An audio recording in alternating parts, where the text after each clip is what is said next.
नमस्कार दोस्तों, स्वागत है आपका समाचार कैरी हिंदी न्यूज चैनल में। मैं संजय शर्मा आपका स्वागत करता हूं। इस समय मैं मौजूद हूं जिला आयुष विभाग झज्जर में।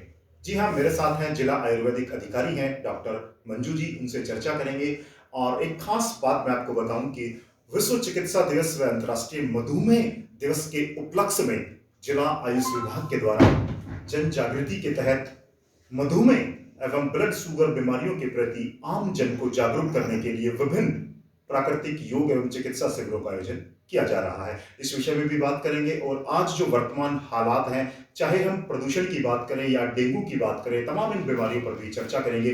किस तरह से हम अपनी जीवन पद्धति और प्रतिदिन की शैली में थोड़ा सा बदलाव ला करके योग से जुड़ के, आयुर्वेद से जुड़ करके किस तरह से अपने जीवन को बेहतर बना सकते हैं, इन सब सवालों के जवाब हम जानेंगे जिला आयुर्वेदिक अधिकारी डॉक्टर मंजू जी से। मैम, स्वागत है आपका समाचार कैरी में। नमस्कार सभी को, थैंक यू सो मच। जी धन्यवाद। मैम, सबसे पहले जो जिला विभाग के द्वारा, आयुष विभाग के द्वारा विभिन्न कैंपों का आयोजन किया जा रहा है, उसके बारे में बताइए। ये अंतर्राष्ट्रीय मधुमेह दिवस के उपलक्ष्य में जिला झज्जर के द्वारा अलग अलग 5 जगहों पे मधुमेह के लिए योग और नेचुरोपैथी के कैंप्स लगाए जा रहे हैं। इसमें जिला स्तर का जो कैंप है वो एमसी पार्क में लगाया जा रहा है, जिसमें हम सुबह 2 घंटे योग, एक प्रॉपर प्रोटोकॉल हरियाणा योग आयोग के द्वारा दिया गया है, जिसके तहत योग करवा के और फिर नेचुरोपैथी के जो हमारे ट्रीटमेंट्स हैं, जैसे मिट्टी पट्टी या सूर्य चिकित्सा, इनके माध्यम से हम उनका ट्रीटमेंट करते हैं।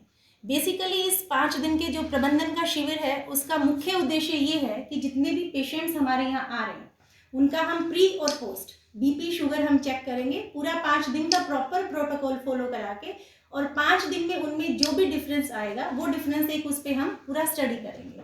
तो इसमें एमसी पार्क के अलावा हमारी 4 जगह और है। पीएचसी दुजाना में, व्यायामशाला खेड़ी जट में, वैदिक योग आश्रम और नेचुरोपैथी सेंटर कोयलपुर, और इसके अलावा एक हमारा बहादुरगढ़ में सेक्टर 6 कम्युनिटी सेंटर में ये कैंप निःशुल्क लगाए जा रहे हैं। मैम, जिस तरह से मैं बात करूं कोविड को लेकर के, हम सब ने उसको झेला है और कोविड में जिस तरह से आपने इम्यूनिटी बूस्टर डिस्ट्रीब्यूट किया या लोगों की जो आत्म बल को बढ़ाया है, वर्तमान हालात में प्रदूषण की मैं बात करूं या डेंगू को लेकर के बात करें, किस तरह से एक आम आदमी अपने दैनिक जीवन में बदलाव करके या योग का सहारा लेकर के किस तरह से बेहतरी पा सकते हैं? सबसे पहले तो बहुत बहुत धन्यवाद कि आप ये मानते हो कि आयुष विभाग ने आत्मबल को बढ़ाया है। बिल्कुल बिल्कुल मैम। इसमें कोई आश्चर्य की भी बात नहीं है और ये बिल्कुल बहुत सत्य है कि अगर हम आयुर्वेद को अपने जीवन में शामिल कर लें तो उससे हम अपनी इम्यूनिटी को बढ़ा सकते हैं और अपनी दिनचर्या हमारी है उसमें थोड़ा सा चेंज करके हम बहुत जो हमारे लाइफस्टाइल डिसऑर्डर्स हैं, चाहे वो डायबिटीज़ हो, चाहे और भी लाइफस्टाइल डिसऑर्डर है, बीपी लगा लो, ओबेसिटी जैसे आजकल बहुत कॉमन है, तो इन सब बीमारियों से हम बच सकते हैं।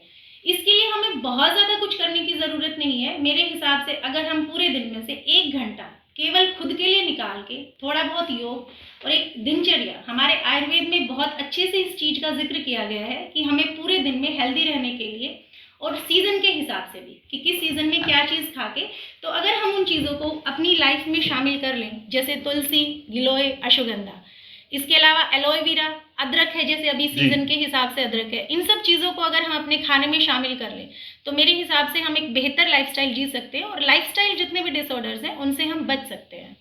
मैं पर्टिकुलरली डेंगू की बात करूं या प्रदूषण की बात करूं, तो ये जो 2 विषय हैं, इनको लेकर के एनजीटी सक्रिय है, सुप्रीम कोर्ट से भी गाइडलाइंस दी जा रही हैं, इनके बारे में आप क्या कहना चाहेंगे? डेंगू में जैसा है, डेंगू में भी हमारा यही रहता है कि प्लेटलेट काउंट्स कम हो जाते हैं और फीवर रहता है। तो गिलोय जो है हमारी, एक गिलोय एक ऐसी दवाई है जिसको हम किसी भी तरह के बुखार में इस्तेमाल कर सकते हैं। तो अगर आपको ये लगता है कि फीवर है, जब तक आप कंफर्म नहीं होता कि वो डेंगू है, तो आपको जैसे ही आपको पता चलता है फीवर है, वैसे ही आपको गिलोय का सेवन शुरू कर देना चाहिए। चाहे वो काढ़े की फॉर्म में है, अगर आपके पास ताज़ा गिलोय है तो उसे ताज़ा फॉर्म में भी ले सकते हो, नहीं तो टैबलेट की फॉर्म में भी वो मार्केट में अवेलेबल है।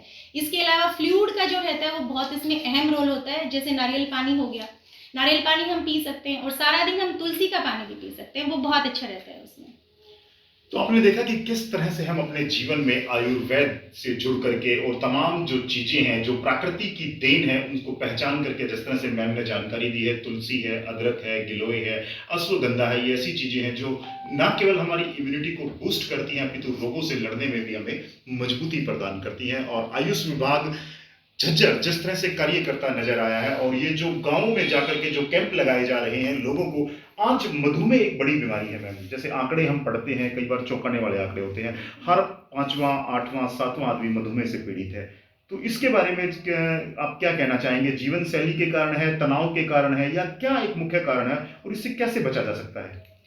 बेसिकली मधुमेह दो तरह का होता है। जो एक हमारा हेरिडिटी होता है, उसे अगर छोड़ दे तो टाइप 2 डायबिटीज़ जो है वो बेसिकली हमारी जीवन शैली से संबंधित है डायरेक्टली, जिसमें तनाव का एक बेहद अहम रोल है। तो मधुमेह हमारी जीवन शैली का ही हिस्सा है। जैसे आप देखोगे हर चौथा या पांचवा आदमी आपको ओबीज भी दिखाई देगा। तो तनाव और ओबेसिटी ये दोनों चीज़ें एक दूसरे से इंटर रिलेटेड है, और अगर हमने इन चीज़ों को टाइम पे नहीं संभाला और इनके लिए हमने टाइम पे ध्यान नहीं दिया तो डेफिनेटली धीरे धीरे वो मधुमेह में कन्वर्ट हो जाता है।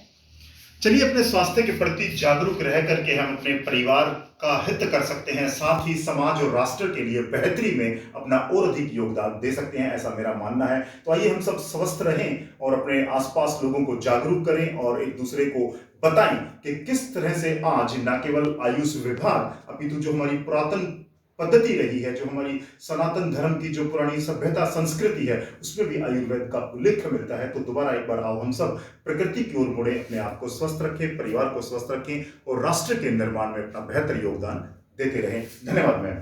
Thank you so much. Thank you. Thank you.